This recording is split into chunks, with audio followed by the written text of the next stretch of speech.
Welcome SYBH student. Today we start last and base chapter of electronics. The name of chapter is Study of Transistors.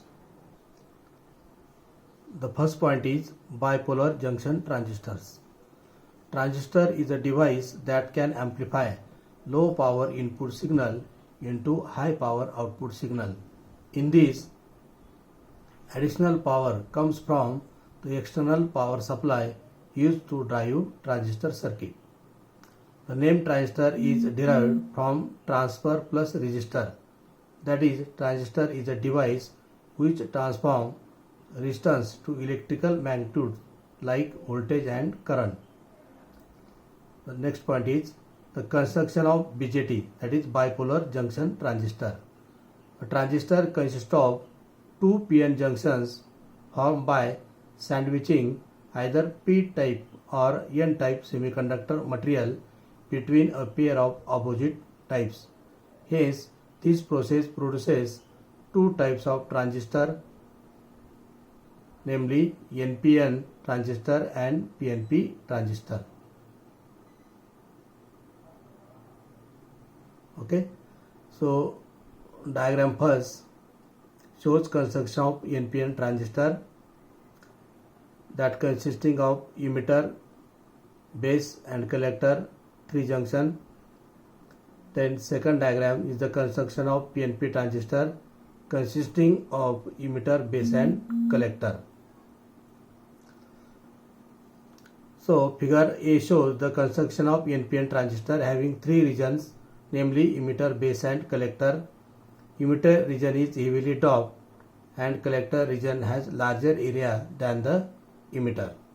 So if we see the diagram, the collector has large area and emitter is heavily doped. Then we consider the function of 3 regions of NPN transistor. The first region is emitter region. The function of emitter is to emit or inject electrons into the base, but the conventional current is always opposite to electronic current. Hence, in NPN transistor, arrow on emitter terminal is pointing outwards, showing conventional current flow. Then second region is base region.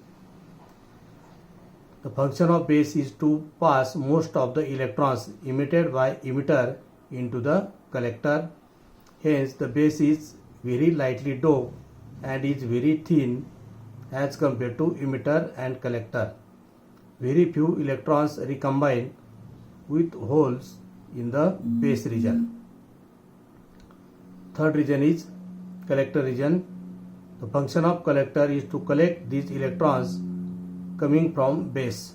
In order to collect more and more electrons and to dissipate heat, the collector region has larger area than emitter.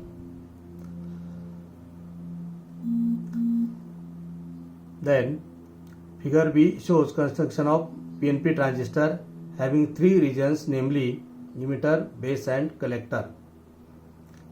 Figure B is here. So this again consists of 3 regions, emitter, base and collector. So collector has large area than the emitter and emitter is heavily doped. Then we consider function of 3 regions of PNP transistor. First is the emitter region. The function of emitter is to emit or inject holes into the base, but the conventional current is always opposite to electronic current. Hence, in PNP transistor, arrow on emitter terminal is pointing inwards, showing conventional current flow. Second is base region. The function of base is to pass most of the holes emitted by emitter into the collector. Hence, the base is very lightly doped and is very thin as compared to emitter and collector. Very few holes recombine with electrons in the base region. Third is collector region. The function of collector is to collect these holes coming from the base. In order to collect more and more holes and to dissipate heat, the collector region has larger area than emitter. The semiconductor material such as silicon or germanium are used to construct transistor. The silicon is cheap material with high energy gap 1.1 electron volt and having low leakage current. The germanium is costly, having energy gap 0.7 electron volt, causing higher leakage of currents. The next we consider circuit symbols. The circuit symbol of NPN and PNP transistor are shown in below figure. The first figure is of NPN transistor.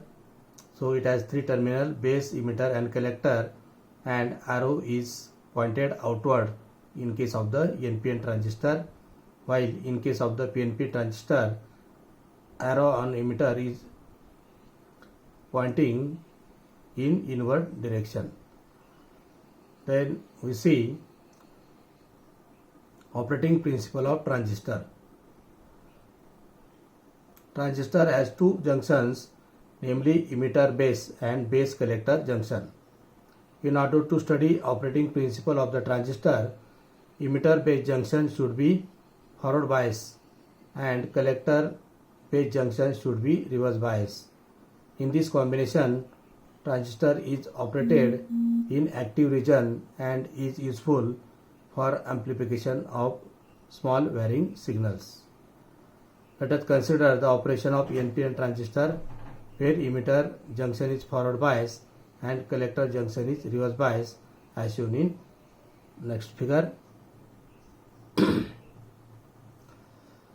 So if you see this circuit diagram, the first region is emitter, second is base and third is collector. So in this case, majority carriers are electrons, then there is IE emitter current, then below is IB base current, and last one is IC, that is collector current, and I is the current through external circuit. So there are two batteries, namely VEB, that is emitter base voltage, and here VCB, that is collector base voltage. As the emitter base junction is forward bias and emitter is heavily doped N region, number of electrons start to flow toward the base. This produces the emitter current IE. Then now the base is very thin and lightly doped. Electrons from emitter flows through p-type base. During this, very few electrons, less than 5%, combine with holes creating valence electrons. These electrons flow down into the base terminal, producing base current IB, that is shown in figure. The remaining electrons, nearly about 95%, goes into the collector region, thereby producing collector current IC. Hence, emitter current is sum of the base current and collector current, that is IE equal to IB plus IC. In NPN transistor, the majority carriers are electrons. In similar way, we can explain the working principle of PNP transistor. In case of PNP transistor, majority carriers are holes. So this is the diagram. First region is emitter, second is base, and third is collector. In emitter region, majority carriers are holes.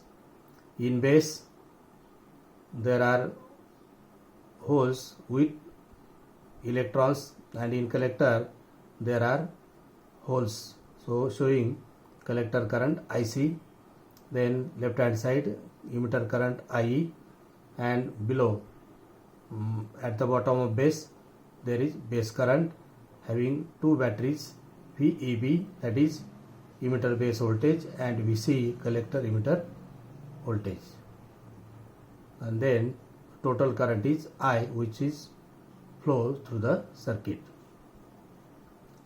As the emitter base junction is forward bias and emitter is heavily doped P region, number of poles start to flow toward the base. This produces emitter current IE. Now the base is N-type, lightly doped and very thin. Therefore, hose emitted from emitter passes through base and moves toward the collector. In base, there are recombination of few holes less than 5% with electrons creating valence electron and passing through base terminal, giving base current IB. The remaining holes, nearly about 95%, goes into the collector region, thereby producing collector current IC. Hence, emitter current is sum of the base current and collector current, that is IE equal to IB plus IC.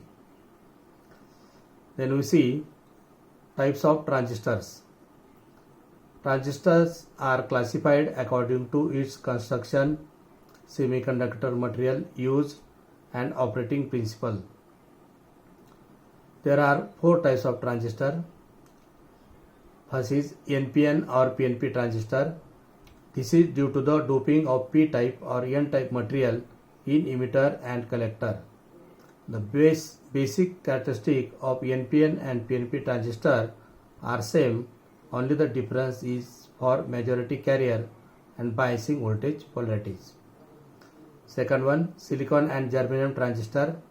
Silicon transistors are BC147 and BC107, and germanium transistors are EC125 and EC127, etc. Third one is power and small signal transistors. According to power dissipation capacity of collector junction, transistors are classified into low, medium and high power types. The transistor with power dissipation rating up to 0.3 watt are low power transistors like BC147, BC107. The transistor with power dissipation rating from 0.3 to 3 watt are medium power transistor like SL100 and SK100. The transistor with power dissipation rating more than 3 watt are high power transistor like ZN3055, BU265. Then fourth is frequency range. Transistors are classified as low frequency up to 3 MHz, medium frequency 3 MHz to 30 MHz, and high frequency 30 MHz to 300 MHz.